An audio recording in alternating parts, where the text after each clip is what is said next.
Hello humans, welcome back to the channel. And if you remember, in my last video I talked about how my exams are like in 3 months. Then after a number of cancellations we were told कि अब September तक तो नहीं होती exam.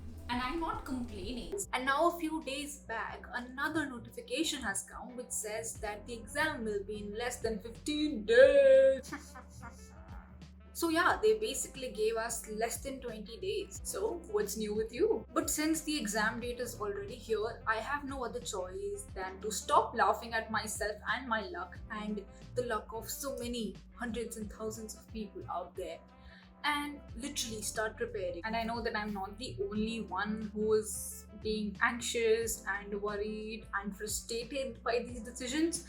So I thought this video might help me, but more importantly you. So I have spent the last 3 to 4 days looking at more than 40 to 50 YouTube videos which talk about last minute NEET prep or INICET prep. And if there is one thing that everyone unanimously talks about and says is extremely important is, drumroll please,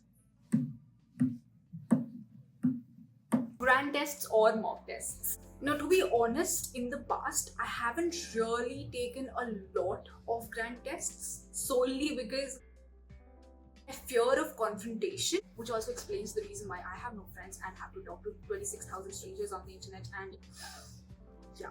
No, but honestly, each time I take a grand test, I always have this overwhelming anxiety and that self-doubt just multiplies. But what I have realized is that the reason why that happens is because I do not do it enough. See what I mean? Basically, what I am trying to say is I've started taking more grand tests and it is kind of helping me get on track, and I will tell you how it will work and why I think it works and why I know it will get you into that preparation mode if you're still stuck. So stay with me, kids. I don't know if you've heard, because I just made it up, that grand tests are a cheat sheet for competitive examinations. Now, allow me to explain myself. Now, before I give you my knowledge and my wisdom, and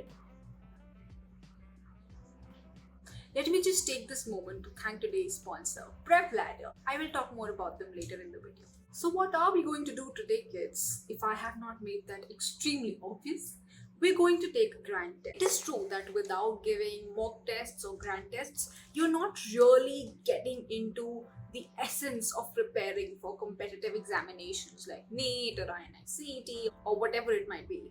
Because these exams are like diving into the ocean, and not doing mock tests beforehand is like not knowing how to swim. Wow, I am smart. So GTs basically help us getting from unknown to known, and what we want to do for our exams, at least what I would love, is that I have as less surprises as possible. There will obviously be unknown factors in the exams, but as best I can, I want to eliminate all the elements of surprises. Now, once you've eliminated the suspense and the surprise out of those exams, for the most part, you get a superpower, a secret, the secret. You basically start understanding why and what the examiner is trying to ask.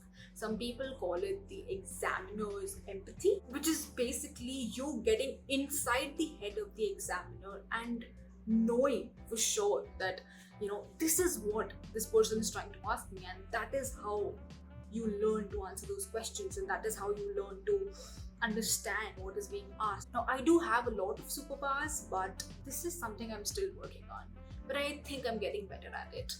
Another important advantage that GTs give you is that you get into the practice of actually sitting for 3 hours and concentrating from the beginning till the end.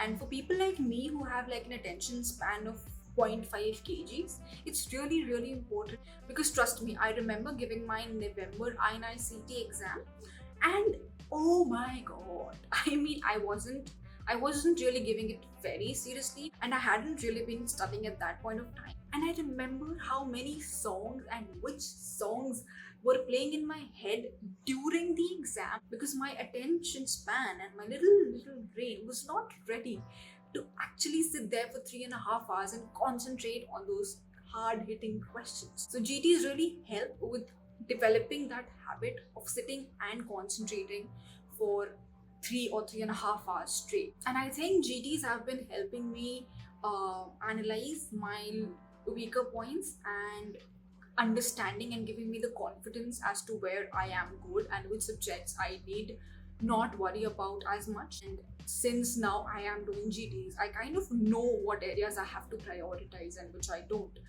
really need to work on, because I kind of know them already. So that helps. Also, GTs are helping me understand how to apply what's in here to what's on the paper. One more thing that I always had a confusion about is how many grand tests to give. Now, if you're someone who gets easily demotivated if you do not score well on your GTs, and if you just leave everything and are not able to go past it, I would suggest you can do anything you want. I would suggest you still do at least 2 GTs per month.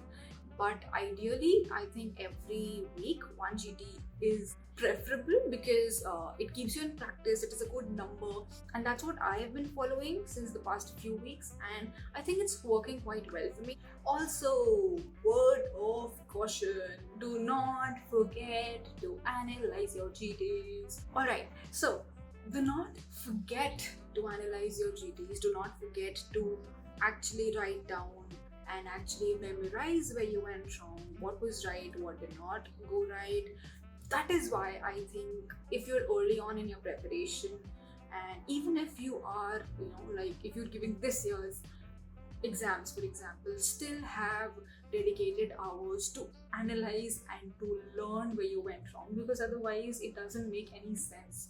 Even if you get all the questions in the exam from your GTs, you will still make the same mistakes. And how sad would be that? Because you would remember giving the GTs, you would remember solving these questions, and you would remember getting them wrong, but you would still get them wrong.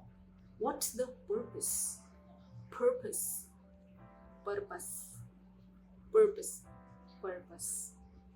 What's the purpose? And when I say analyze, I do not mean take hours and hours on end, because I know it's very overwhelming to go through all the 200 questions, and it's actually quite boring. I know that. What I do is try to consolidate all of that information, all the incorrect answers and the correct answers, whatever I do not know, whatever I have a doubt in. I take that information, memorize it, consolidate it, and write it somewhere. For example, for the image-based questions, I use the Notes app on the iPad, and I put related images in it and label them, and I kind of now have this whole note which is full of x-rays and CT scans and slides, blah blah blah blah blah. I like to review it before all the tests, so before any tests I'm giving. So now I'm going to go and give my GT, and the rest of my gyan will come as voiceover. Here I am on the Prepladder app, and the best thing is that I can give my GTs on my laptop, which is way more convenient than giving it on, let's say, a tablet or a phone. Also, Prepladder has this guess answer option, which you can choose while you're giving the answers, and in the end, when you do get your analysis, you are able to know how many guesses and how many tukas of yours were good at the end of the day, because in the final exam you only want to take calculated risks, and this makes you more oriented to how many guesses usually on an average you make correct or not. One of the good things of taking GTs is that on an average, for example on Prepladder, approximately 50,000 people, or mostly more than that, are giving GTs at one point of time, which is a good enough cohort to analyze your results and analyze your ranks and kind of get the idea of how exactly you would fare on the real exam. Now after the GT is over, it's time for analysis. Now when my GT is over, I get a very detailed result with respect to my rank my weaknesses, my strengths. They give a subject-wise list and all the graphs and charts to analyze which subject of yours is strong, which is weak, which is getting better. And the app also allows you to compare your previous GT scores. So you basically know how well or not you're progressing in your GTs, which is great, I guess. Because whenever the graph goes down, I do feel like, damn it, I have to work harder. And especially the solutions, they are not extremely detailed and they're not very bulky. They're crisp to the point, very, very self-explanatory. Yes, I have been using Prepladder since the past 2 years. I started using it in my final year and I have been giving the grand tests and the mini test series, which is literally gold. And I would highly recommend going and checking out the Prepladder app. And before you go, I would like to talk to you about Prepladder's new feature, Prep Test 3.0. They say it is mock tests reinvented. It's pretty cool. I recently saw their video on Prepladder with all the teachers coming in with a cool collaboration and announcing Prep Test 3.0. So basically in Prep Test 3.0, the people at Prepladder have reinvented their mock tests in the sense that it is more clinical based, which is basically the kind of questions that they are asking these days and all the exams whatsoever. It's more next ready and it has a lot more active guidance in the sense that when you attempt a question, when you are given the explanation, they highlight the important points which are actually guiding you towards the answer, and that's pretty amazing. You're actually getting guidance as if you're sitting right there in front of live teacher. And also they have linked treasures in itself are an amazing part of the whole Prepladder app. So I would highly recommend Prep Test 3.0. Please go and check this out for yourself. And thank you so much for watching this video. Thank you for today's sponsors, Prepladder, for supporting this channel. I will see you in the next video and take care of yourself and bye-bye.